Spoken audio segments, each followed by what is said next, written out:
Good evening, ladies and gentlemen, and welcome back to another episode of Rune News. I'm your host, Ryan, and as always, it's bloody good to have you guys here in the audience today. Jagex has dropped a bombshell update for us this week because yesterday, poll 84 changes. The results went completely live. We saw everything passed with flying green colors. And today, the next day, they've already given us the update. Some of you may be pleasantly surprised with the changes in today's update. They've grabbed all the good results and they've shoved it straight up our asses, starting with the demonic gorillas. We're getting some beautiful changes. We're going to go over that and everything else that they have gifted us today in today's update. Yama comes out in 3 weeks, which tells us that they're probably pushing out all the easy poll changes before then. Hopefully some sire content updaters and more. Updates, changes, you know what I mean. In the meantime, I have one question for you all to answer in the comment section down below today. And that's very simple. With the Yama release coming, what do you predict will be the best in slot melee, mage, and range weapons? My predictions are Scorching Bow,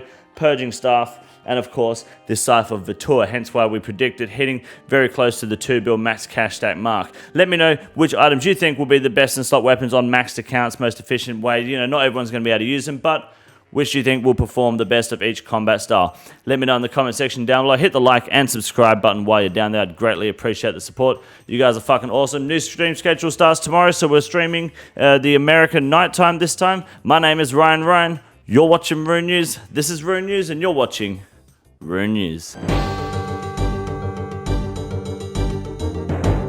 The title for this week's update in Oldschool Runescape is Poll 84 Miss Mayhem, which is a very cute title but sums up what the update is about. Essentially, Miss Mayhem from Poll 84 changes, which we got the green light on yesterday, starting off with the gorilla aggression. So basically, now demonic gorillas inside the cave, once you finish Micro Madness 2, will no longer be aggressive towards you, which means you're no longer going to proceed to be skull-fucked by anything in that cave, which is awesome. Helps people trying to set up the multi-cannon strategy, which is a great way to find them very quickly. And they will now change the overhead praise every 70 damage taken instead of every 50 damage taken.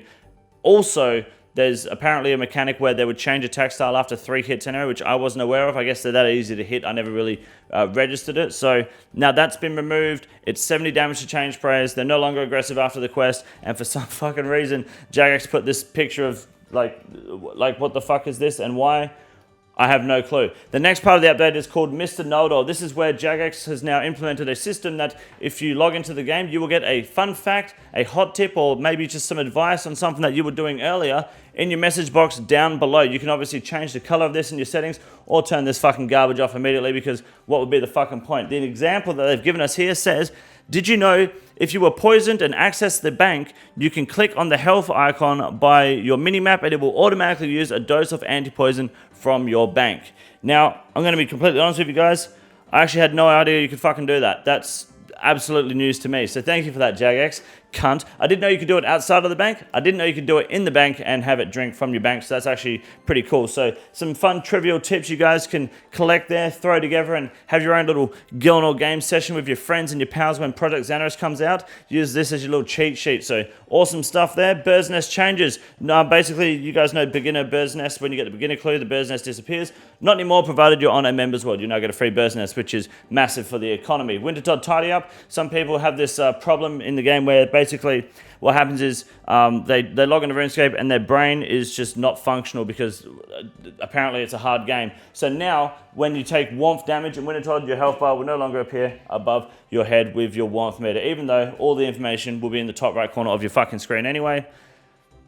I guess hand-holding is essential in this game. Snow More Trouble. That's a very clever title there. You can now turn off snow features and, I guess, visual aesthetics in-game by typing snow in the settings and unticking the fucking box. Moving fishing spots no longer stall movements. You know when you go to a fishing spot and then it's like moves as you're running to it, so your guy just goes... Now they've moved it'll move and then your guy will just stand there. Now your guy will path to the new spot. No more issues. You'll go straight to fishing. Small, tedious, annoying feature to the game. Beautiful fix by Jagex. And finally, the Tower of Life crates. When doing the Tower of Life quest, you can spend quite a long time searching crates to get fucking nothing. Now you're guaranteed to find something, so it just speeds the quest up. Great for speedrunners. Keen for the quest speedrunning Tower of Life update very soon. Hopefully the quest speedrunning worlds get some, tender love and care so that we can get a bigger, broader questing experience on those worlds, because obviously 6 or 7 people logging into them once a month is not an ideal update, but thank you Jagex for the speedrunning Quest Worlds merch update, which we will not be fucking plugging, nor will we be plugging the sponsors by Jagex, because this is an update, not a way for you guys to make any more fucking money. You got Dragon Wilds for that. Other changes is pretty much full of useless hot garbage, nothing special there, nothing really game-changing or that I actually give a shit about. LMS is unfortunately no longer on Oswald, which means if we're getting racist, we're going to America, and I absolutely am ready to be doing that. My name is Ryan, ladies and gentlemen. You're not only watching Rune News, but in just a moment, we're going to discuss why the Scythe is likely going to be the most valuable mega rare weapon ever in Oldschool Runescape. I think I haven't actually seen the Grand Exchange stuff yet, but stay tuned. My name is Ryan. You're watching Rune News. This is Rune News, and you're watching Rune News. Today's update for Oldschool Runescape was small and sweet. It was nicely packaged. It was very simple, just quality of life changes, nothing too important, nothing majorly game changing. Beautiful. However, on the other end of the spectrum with RuneScape 3, there was a massive update this week. Huge announcement. It pretty much coincides with everything that everyone knows so far about the game. But just for those that aren't playing RuneScape 3 or that are in need a quick update on how the game is operating currently, there was a giant announcement, and I can sum it up to you in a very simple and short sentence. And that is the fact that RuneScape 3 is fucking dog shit. Good evening, ladies and gentlemen, and welcome back to the Grand Exchange segment for Rune News. My name is Wade Green, and this week we've got the Guthixian Teleport Temple on the rise. That's simple. Yama and the Delve Boss are both going to be demonic demons. That's 2 NPCs, one thing in common, one powerful item, and one great teleport to go and find the synapses. Very simple math there. 1 + 1 is 2. If you didn't know that one, get yourself the Guthixian Teleport Temple teleports, or go find them and sell them, because people are using them to go find themselves some synapses and burning claws, which are also increased damage and accuracy, I'm pretty sure, against demon-bane demonic beings. So grab yourself some burning claws and synapses, some Guthixian teleports. They're going good money on the market at the moment. Fucking grab them and farm them. You got 3 weeks for a duo boss that can be done by 2 people, but only 1 decent drop per player. So best of luck. Now the biggest loss of the week is obviously the Gout Tuber here, obviously hitting the bottom of the barrel here because of the pole passing, which was the fact that the higher your wood cutting level is, the more likely you are to find Gout Tubers. That means more people are going to start farming Gout Tubers, and more bots are going to go for Gout Tubers. Thank you for that, Jagex, which brings the price down just naturally. It doesn't even have to actually be implemented into the game, which this is proof that bots don't actually influence the prices directly. I know I said bots will be farming them more. This hasn't even fucking happened yet, and it's dropped because it's all about news, it's all about propaganda, it's all about messaging and what you guys think and see. You guys think there's some sort of profit to be made, it's going to drop. People don't give a fuck about Gout Tubers. No one's actually farming these for money, cunt. They might start now with 99 wood cutting, but you got to fucking get it first. Gout Tubers are in the bin. You're not holding them anyway, so you don't give a shit. Just, this is a great time for mains to buy it and finish their fucking diary. Now, this is a beautiful piece of content here. The Scythe of Vitur we've been watching every week so far for the past few months, because this has become the hottest mega rare once again since it was buffed. And to be honest with you, I'm shocked and surprised that it's this low. I would be buying Scythes by the fucking bucket load right now. 1.7 bill. No way this doesn't skyrocket with Yama. This, in my opinion, this is just my opinion, this is merchants and clans trying to fucking panic sell and force people to panic, get rid of their sides so they can snatch them up, because there is no way this doesn't skyrocket on the release of Yama. This is a 9x9 or 7x7 tile boss who is duo. So 2 people fighting it. You think they're not going to have any sort of melee at all? And when you have big targets, anything that's 3x3 or bigger, there is only one weapon that is the best at doing damage to any NPC in the game. Nothing is better than the Scythe when it comes to dealing damage to big targets, except in terms of a mascot. Nowhere else in the game does the Scythe fall short, especially Demon Banes. The Emberlight just simply does not overtake the Scythe. It can't do it. It won't do it. I don't see it doing it unless Yama takes increased damage from Demon Bane weapons, which would make no fucking sense. Then again, if it did make sense, there's likely contracts that will revert that or lower Demon Bane damage, which would then bring the Scythe into a more powerful position anyway, which makes the Scythe of Vitur likely the best melee weapon in the game, and something you should absolutely be fucking investing in, especially with Oath Plate coming out. If there's a slash weakness, the Scythe gets even better. If there's a stab weakness, you just use the fucking Fang. If there's a crush weakness, Inquisitor's Scythe, and it wins every time. Tell me where I'm wrong.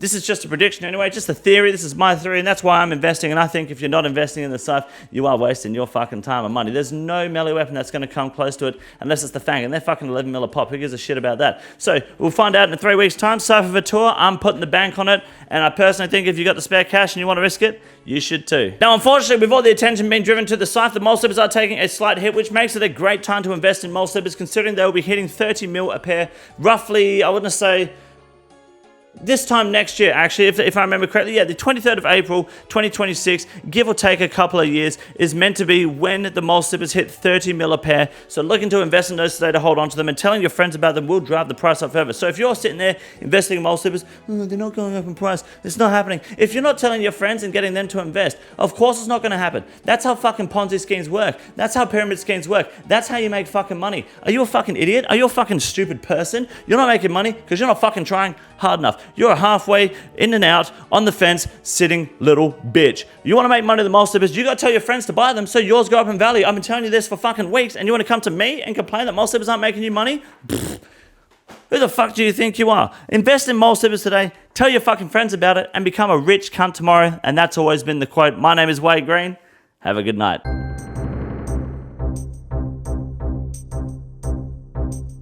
Our first Ironman moment for the week goes to someone called Naya17. Got his first ever Inferno Cape. Nice work. Attempt 32 apparently. Very good. Oh, Nuya17. 32nd attempt. Congratulations. Very nice. Cape looks good, buddy. Our second moment goes to someone called a Fruit Smoothie. Well, actually, it's a Fruit Smoothie's friend. He's posting this shit on his friend's behalf. If your friend wants to post fucking moments in rude news, you tell that cunt to join the Discord and fucking do it himself. Don't post on his behalf. I don't want to look like an asshole here. Hold on. The message says, same friend from earlier, just printing out synapses. I guess it's a single graded. Fuck your friend. If he wants his shit in Rune News, don't fucking post it for him. I'm not going to put it in Rune News. I don't do this. Absolutely not. That will not fucking happen. However, on this one time it will, just to send the message that your friend is an idiot. Tell him to put it in Discord and I will do it. Don't do it on his behalf. Don't, fuck that guy. Tell him to get involved in the community. Who the fuck is he? Don't do him any favors. Fuck that guy. On a lighter note, however, the final moment for the week goes to RS Henny, one of the OGs, one of the big dogs, old boys in the chat, got himself a designer's quiver. Oh, is that what it's called? I thought it was Deanza's quiver for the longest time. Designer's quiver. Congratulations on the quiver, mate. It took him about 31 minutes, 38 seconds, which is a beautiful time right there. Nice work. Fucking, I'd be proud of it, mate. You should be. You deserve it. Congratulations. And that is it this week for Rune News, ladies and gentlemen. My name is Ryan. Do not forget about the new and rehashed schedules for the stream starting in about, I don't know, 10 hours from the recording of this video. My name is Ryan. You're watching Rune News. Have a good night, ladies and gentlemen. Suck a dick, kiss boys.